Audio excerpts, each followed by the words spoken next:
조갑제TV 시청자 여러분 안녕하십니까? 저는 조갑제닷컴의 조세별입니다. 지금 시각은 2022년 6월 20일 밤 9시를 가리키고 있습니다. 대통령이 끝나면 그냥 잊혀지고 싶다. 자연으로 돌아가 잊혀진 삶, 자유로운 삶을 살고 싶다. 자, 문재인 전 대통령의 과거 이 발언은 아무래도 거짓말인 것 같습니다. 최근의 행보를 보면 나를 제발 잊지 말아다오 하는 이런 심정인 것 같은데 연일 SNS 아주 푹 빠져 있습니다. 자, 지난 5월 퇴임해서 양산에 내려간 직후부터 연일 페이스북과 트위터에 글을 올리고 있는데 그 글의 상당수는 윤석열 대통령을 의식한 이런 글들이 참 많았습니다. 자, 그런데 이제는 인스타그램 활동까지 또 재개했습니다. 그리고 하루에 게시물을 4건이나 연달아 올리면서 상당수의 사진을 지금 올리고 있습니다. 그래서 이 정도면 정말 잊혀지기 싫어하는구나. 잊혀지는 게 두렵구나. 잊혀진 삶을 살고 싶다라는 과거 발언은 거짓말이었구나. 이런 생각을 절로 하게 되죠. 자, 인스타그램에 올라온 사진 한번 보실까요? 자, 최근 올라오는 사진들을 보면 뭔가 컨셉이 나는 자연인이다 그런 컨셉인 것 같은데 자, 보시면 올해 첫 수확은 상추다 뭐 저런 사진을 올렸고 자, 두 번째는 반려견 토리 사진을 올렸습니다.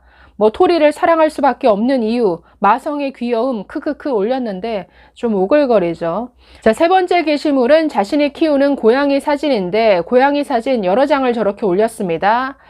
여기까지 보고 있으면 왠지 그 반려견, 반려묘 사랑으로 유명한 윤석열, 김건희 이 두 사람을 뭔가 의식한 듯한 게시물이 아닌가 이런 생각도 좀 듭니다. 자, 네 번째는 역시나 뭐 반려견, 반려묘들의 생일을 다 저렇게 써서 기억하고 있다. 뭐 이런 걸 강조하기 위한 저런 사진입니다. 자, 그래서 연일 지금 하루에 저 4가지 게시물이 한꺼번에 올라왔는데 이전에도 지금 계속 페이스북, 트위터에 글을 올리다가 급기야 지금 인스타그램으로까지 진출을 해서 아주 활발한 SNS 활동 아니면 SNS 정치를 하는 건가요? 네, 이런 착각을 불러일으키고 있습니다. 자, 이에 대해서 오늘 전효옥 전 의원이 아주 재미나게 조롱했는데 그 글을 좀 소개해 드리겠습니다. 자, 오늘 자신의 블로그에 이런 글을 올렸습니다. 잊어주겠다는데 왜 자꾸 이런 제목입니다. 자, 한번 보시면 잊혀지고 싶다고 그렇게 노래를 부를 때 잊어주마 눈 질끈 감고 나도 잊고 싶다가 지난 5년 고생고생한 이 나라 국민 마음입니다.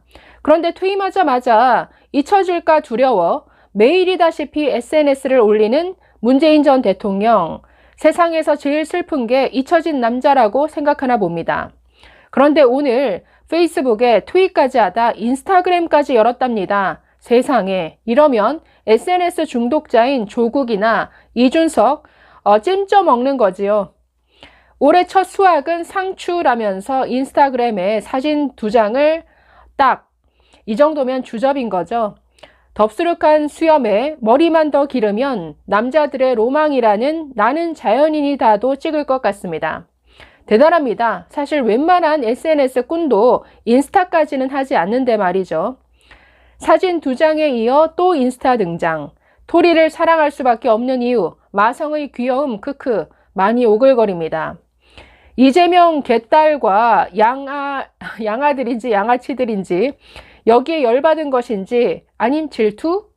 그러면 부러우면 지는 겁니다. 이 나라 국민들은 진짜 노무현을 그립게 만든 문재인 5년 눈 질끔 감고 잊고 싶어요. 기억상실증 문재인 5년도 괜찮을 정도라고요. 헤어지자며 카톡 보내놓고선 쉴 새 없이 카톡하며 온갖 근황 사진 올리는 찌질한 남자. 그 이상도 그 이하도 아니네요. 헤어진 이후에 굉장히 아주 찌질하게 매달리는 그런 어떤 연인, 그런 남자에 비유하고 있습니다. 나를 잊지 말아다오 이렇게 매달린다라는 거죠. 자, 계속 보시면 대통령은 국민의 보호자라는 것조차 알지 못했는데 이제와 무슨 할 말이 있다고 까꿍하고 까톡 하는지 진짜 알 수가 없네요. 오늘 누구 인스타로 버린 눈과 귀, 반 클라이번 콩쿠르 우승한 임윤찬 연주 들으면서 맑게 씻어내자고요. 우리가 문화 강국이 되고 임윤찬과 BTS 등 뛰어난 예술가가 나온 것 가슴 벅찬 미래니까요. 그리고 이런데 숟가락 얹는 사람 더 이상 안 보는 것도 후련합니다. 자, 재미난 조롱글인데 전역 의원이 글을 하나 더 올렸습니다. 그런데 여기서는 이준석 대표와 문재인 전 대통령이 뭔가 같은 동병상련의 처지에 있는 것 같다라는 이런 새로운 시각의 글을 올렸는데 이 글도 한번 보겠습니다. 자, 국민의힘이 진짜 콩가루 집안 인증을 했습니다. 이제는 최고회의도 유튜브로 뜨는 세상, 보기 역겨운 집안 싸움이 라이브로 온 국민에게 중계됐습니다.